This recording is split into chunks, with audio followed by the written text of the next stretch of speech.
بعد كده يسوع لما عرف ان الفريسيين سمعوا ان هو بيعمل تلاميذ ويعمد اكتر من يوحنا، مع ان يسوع نفسه ما كانش بيعمد لكن تلاميذه، ساب ارض اليهودية وراح تاني على الجليل، وكان لازم يعدي من السامرة. فوصل لمدينة في السامرة اسمها سخار، قريبة من حتة الارض اللي يعقوب كان اداها لابنه يوسف، وبير يعقوب كان موجود هناك. وعشان يسوع كان تعب من السفر راح قاعد كده على البير، وكانت الساعة حوالي 12 الظهر. واحدة من السامرة جت عشان تسحب مية. يسوع قال لها اديني أشرب، لأن تلاميذه كانوا راحوا المدينة عشان يشتروا أكل. فالست السامرية قالت له انت ازاي بتطلب مني تشرب وانت يهودي وانا ست سامرية؟ عشان اليهود ما كانوش بيتعاملوا مع السامريين. يسوع رد وقال لها لو كنت عارفة عطية الله ومين اللي بيقولك اديني أشرب كنت انت اللي طلبت منه وهو كان اداكي مية حية. الست قالت له يا سيد انت مش معاك جردل والبير غويط، منين بقى عندك المية الحية؟ هو انت اعظم من ابونا يعقوب اللي ادانا البير وشرب منه هو وولاده وبهيمه؟ يسوع رد وقال لها كل اللي يشرب من المية دي هيعطش تاني، لكن اللي يشرب من المية اللي انا هديها له مش هيعطش ابدا، لكن المية اللي انا هديها له هتبقى جواه نبع مية بتفيض للحياة الابدية.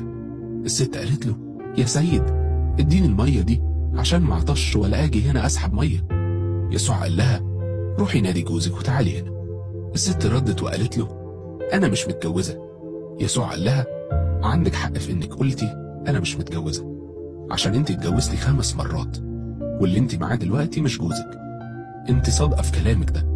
الست قالت له يا سيد انا شايفة انك نبي، ابائنا سجدوا في الجبل ده وانتوا بتقولوا ان في اورشليم المكان اللي لازم نسجد فيه. يسوع قال لها صدقيني يا ست هيجي الوقت اللي فيه لا في الجبل ده ولا في اورشليم هتسجدوا للآب. انتوا بتسجدوا للي مش عارفينه، احنا بنسجد للي عارفينه عشان الخلاص هو من اليهود. لكن جاي وقت وهو دلوقتي لما الساجدين الحقيقيين هيسجدوا للآب بالروح والحق، لأن الآب عايز ساجدين زي دول يسجدوا ليه. الله روح واللي بيسجدوا ليه لازم يسجدوا له بالروح والحق.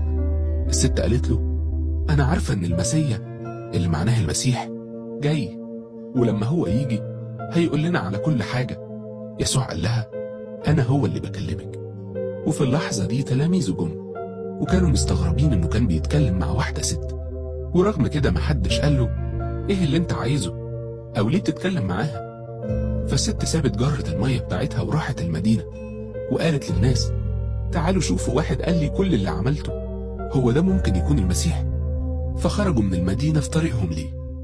وقت ما ده كان بيحصل التلاميذ كانوا بيطلبوا منه ويقولوا يا معلم كل، فقال لهم أنا عندي أكل باكله أنتوا ما تعرفوهوش.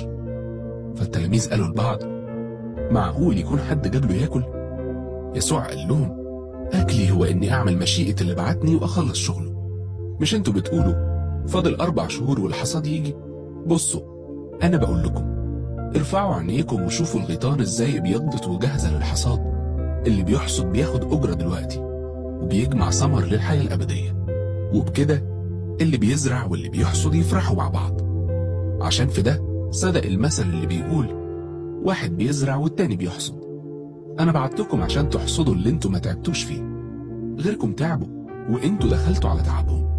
وسامريين كتير من المدينة دي أمنوا بيه بسبب كلام الست اللي شهدت إنه قال لي كل اللي عملته. عشان كده لما السامريين جوله طلبوا منه يقعد عندهم، فقعد هناك 2 يوم. وناس أكتر بكتير أمنوا بسبب كلامه وقالوا للست إحنا ما بقيناش بنآمن بسبب كلامك، عشان إحنا سمعنا وعرفنا إن ده حقيقي مخلص العالم. وبعد اليوم